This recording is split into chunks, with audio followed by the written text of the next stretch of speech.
Bonjour à toutes et à tous, vous écoutez Cinécast. Salut Thibaut, Salut Guillaume. bien rentré de San-Sébastien. Écoute, bien rentré de San Sébastien effectivement, et aujourd'hui on va parler du film de clôture du Exactement, festival film de et clôture que tu as vu là-bas. avant d'en parler, je voulais juste vous dire que j'ai fait quelques petites interviews à San Sébastien et on mettra les liens quand je les aurai publiés, dans les descriptions des vidéos sur YouTube et bon, on peut le mettre, sur les podcasts aussi en fait. Incessamment sous peu, tout à fait Oui, tes et il y interviews. aura le réalisateur de Mémoire d'un escargot, D'accord. qui était un magnifique film d'animation. Il y aura aussi Joshua Oppenheimer, le film de The End, cette comédie musicale de fin du monde avec Tilda Swinton. Et J'ai- puis il y aura Gia Coppola et Pamela Anderson pour The Last Showgirl. Voilà, rien que ça. Rien que ça, un bel entretien avec Pamela, tu as bien Un aimé. magnifique entretien avec Pamela. Elle m'a beaucoup touché. Elle t'a beaucoup touché. Mais là, Euh, revenons à nos moutons. Cinécast, non mais oui, émotionnellement oui, parlant. émotionnellement parlant, disclaimer. Cinécast, vous le savez, c'est le podcast qui chaque semaine vous recommande des films à voir au cinéma, en streaming ou VOD. Aujourd'hui, on vous parle d'un film qui sortira le 22 janvier en France.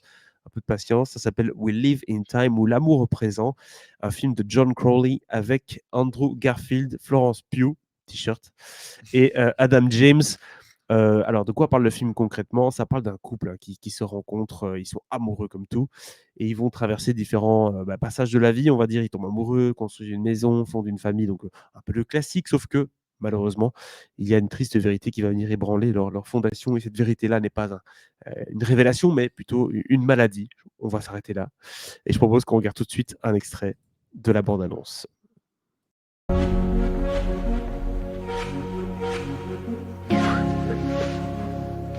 What's happened to my underwear? Oh, I literally have no idea. So sorry, but do we know each other? Yeah, no, I ran you over. Sorry. It's alright. I'm Alma, by the way. Tobias. We're going to make sure you have the time of your life. Hi. Hi. Probably ought to get going. Who says? Unless you have shit to do, then. I have nothing. Whether we like it or not, clock is ticking. What's the rush? Because I'm worried that there's a very distinct and real possibility that I am about to fall in love with you. Voilà, long extrait de la bande-annonce. Ah, mais c'est mignon, c'est romantique. Moi, j'aime bien ce genre Tu de me dis que film. c'est court, c'était long. C'est hein. pas si court que ça. Voilà, on a bien pu profiter de la romance entre De Florence. Florence Pugh et Andrew Garfield. Joli couple à l'écran, je pense, quand même, hein, ces deux-là. C'est deux British. Déjà, mention spéciale, enfin un film où ils peuvent être British tous les deux. Oui, c'est vrai. C'est rare quand même, hein, Andrew Garfield qui doit à Ces chaque fois faire dernières le. années, ils ont beaucoup joué des Américains, ouais. C'est ça, des mecs de Brooklyn et tout. Non, non, non, là maintenant ils sont British. Tu penses à Spider-Man? Non, je pense aussi à son film. Oh là là, maintenant tu me l'as plus. La comédie musicale là, qu'il a adaptée il y a 3 oui, ans. oui, c'était très bien, Voilà. Tic Tic Boom. Voilà.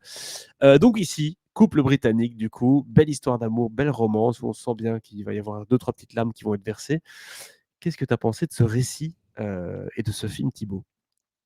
Écoute, je pense que j'ai aimé ce film plus que de raison. Parce qu'il y a plein de choses à redire dessus, en termes d'écriture, de montage, etc., de personnages, de choses qui servent à rien. Il y a vraiment pas mal de choses à dire à ce niveau-là, mais j'avoue, ça m'a un peu, je me suis un peu fait rouler dessus. Ah oui, J'ai un peu pleuré. fin de festival Tu aussi. sais, mais ouais, fin de festival, film de clôture. La fatigue. T'as vu des films sur plein de sujets lourds et tout, des trucs moins lourds aussi, mais Mémoire d'un escargot, film dépressif as fuck. T'as envie de te tirer une balle en sortant de là. Et tu tombes sur un film de maladie. Et puis voilà. Yes. Oui, si, c'est une petite, un petit mélo. Ça m'a fait du bien. Mais clairement, voilà, je sais que j'aime le film plus que ce que je ne devrais, parce qu'il y a pas mal de choses qui vont pas, ça c'est clair. C'est le film au bon endroit, au bon moment. Enfin voilà, il y a des Oui. films comme ça qui sont pas incroyables, mais quand ils arrivent au bon moment, Les conditions étaient présentes. ils font la différence. Mais par contre, je pense que quoi qu'on en pense, il faut aller voir ce film en se disant: «Je vais aller voir un mélo». Oui. Hein, parce que tout y est. Ça se voit déjà dans la Parce bande-annonce. que L'Oréal, il te sort les violons, c'est tire-larme à crever. Le Réal, j'ai entendu L'Oréal, mais c'est pas la même Non, chose. L'Oréal, il te fait un film très, très tire-larme. Tu sens qu'il cherche à ce que tu sortes, ouais. à ce que tu sortes l'eau de ton corps, hein. Oui.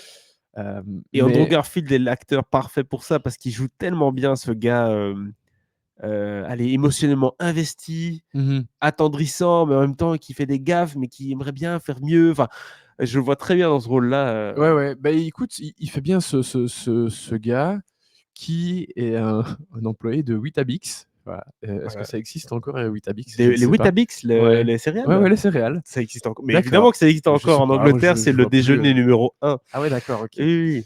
Et qui va rencontrer cette chef, hein, parce qu'elle est chef. Parce que littéralement, elle va lui rouler dessus avec une voiture. Oui. On le voit avec Le mec a été à avec sa fond. Minerve au début de la bande-annonce. C'est ça. Voilà. Et donc, ça En va plus, être... lui, il vend des Weetabix, elle est chef de restaurant. Tu Ouais. vois un peu la. Mais oui, oui, Hein bien sûr. C'est gros Écoute, comme une ça me- maison. Ça Hein. me fait penser parce qu'on sur San-Sébastien, ça me fait penser à moi qui sors du McDo et qui, 1 heure plus tard, croise un chef 3 étoiles Michelin. Voilà. Ça m'a fait rire sur le moment. Ouais. Mais donc, coup de foudre, évidemment. Ça va être pas immédiat, mais il y a quelque chose qui va se passer entre les deux assez rapidement. Mais ils ont chacun des désirs différents.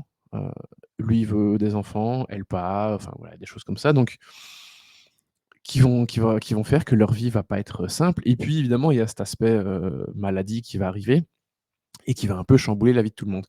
Alors, le truc, c'est que dans l'absolu, l'histoire, elle est assez classique. On a déjà vu cette histoire C'est clair. de gens qui tombent amoureux, et puis il y en a un des deux qui tombe malade, et il va potentiellement crever. Alors, qu'est-ce qu'on fait, hein, machin. On l'a déjà vu plein de fois. Ici, ce que le réal a voulu faire, et qu'il fait au montage, c'est que tout est monté dans un ordre différent. Oui.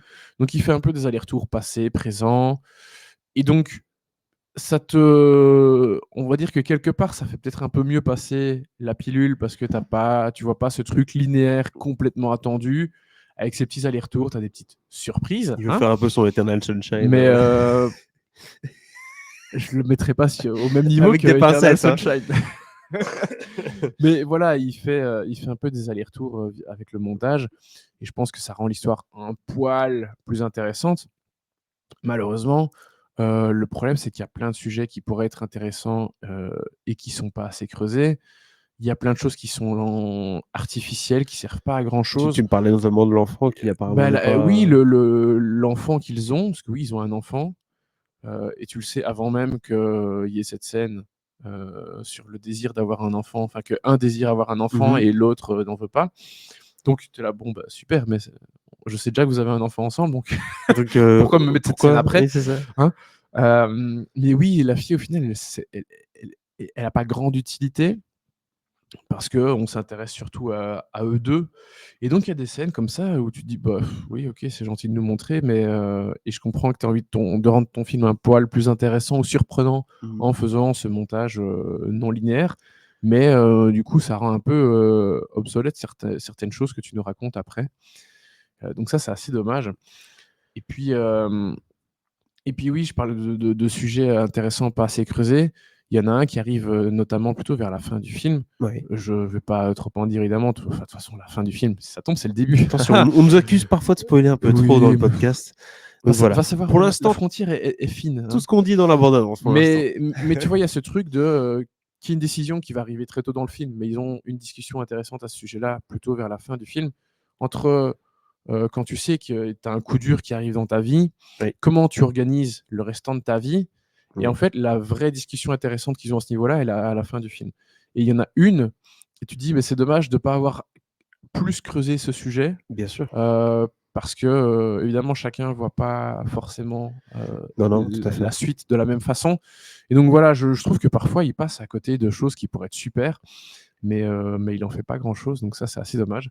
Et puis l'émotion, en fait, tout le film, même si ça m'a touché et que j'ai été pris à plusieurs moments, Florence. mais tout sonne assez artificiel, assez exagéré aussi, notamment la naissance de l'enfant qu'on voit. C'est complètement surréaliste. C'était là, wow, c'est un peu too much là quand même. Hein. Nous sommes dans un film. Oui, vraiment. C'est vraiment. Attention, c'est un film, c'est pas la réalité. C'est ça. Mais tu sens qu'il cherche trop enfin que tout. Très Ça artificiel. sonne pas faux. Oui, mais c'est ça. Tu sens que c'est un peu exagéré, un peu surfait, un peu. Ouais. On appuie sur le propos pour faire un peu mieux que Better Than Life, tu vois, Bigger Than Life. Et c'est vrai que dans ce genre d'histoire un peu prenante émotionnellement, tu t'aimerais bien qu'on oublie la caméra, qu'on oublie le fait que tu es dans un film. Ouais. Et parfois, quand c'est un peu trop artificiel, quand c'est un peu trop romancé, tu te dis, bon, je suis dans un film pendant tout le long et tu n'arrives pas Ouais. à rentrer à fond dedans, quoi. Mais parfois, ça, tu vois, il y a des passages exagérés dans des comédies romantiques qui sont tout à fait ok, genre dans Oui, oui. Anyone But You, Mhm. la comédie avec Glenn Powell et Sydney Sweeney. À un moment, il se barre en hélico et tout, il te fait des trucs. Ouais, mais là, Jamais je ça pense te fait ça dans la vraie vie. mais je pense que là, Mais oui, il y a ce oui, côté bon. un peu goofy, un peu absurde, qui fait que ça fonctionne, tu vois.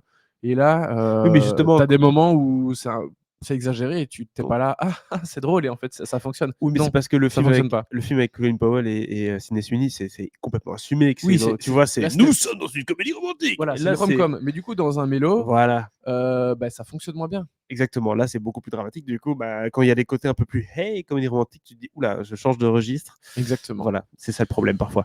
Très bien. Tu as donné quoi comme note du coup à ce film, Thibaut? Bah, j'ai donné quand même 3 parce que j'ai pleuré. Parce que Mais Florence, il y a un point de plus pour Florence. Hein, c'est ça, Il y a un c'est point ça de le plus pour délire. Florence. Clairement. Mais oui, et leur duo fonctionne bien parce que j'ai pas beaucoup parlé d'eux, Ouais. mais ils sont vraiment bien. Et ça, c'est un bon choix pour une comédie romantique. Un mélodrame, du Lapsus, coup, c'est pas un un comédie mélodrame, romantique. voilà. C'est ça. 3 étoiles du coup Mais pour. ça vaut pas 3 étoiles. Bah, alors du coup, C'est mon ressenti. oui, c'est ça. Vous l'avez compris, mon c'est ressenti quelque part entre subjectif. 2 et 3. 3 si vous aimez bien les 2 acteurs principaux, clairement. C'est le genre de film qui va plaire aux gens qui aiment bien Andrew Garfield ou qui aiment bien Florence Pugh.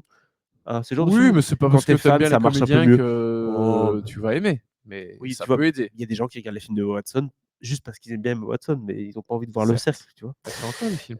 Ouais, voilà. Ah, le cercle. Ouais. L'amour au présent, We Live in Time, 3 étoiles ou 2, selon votre appréciation du genre.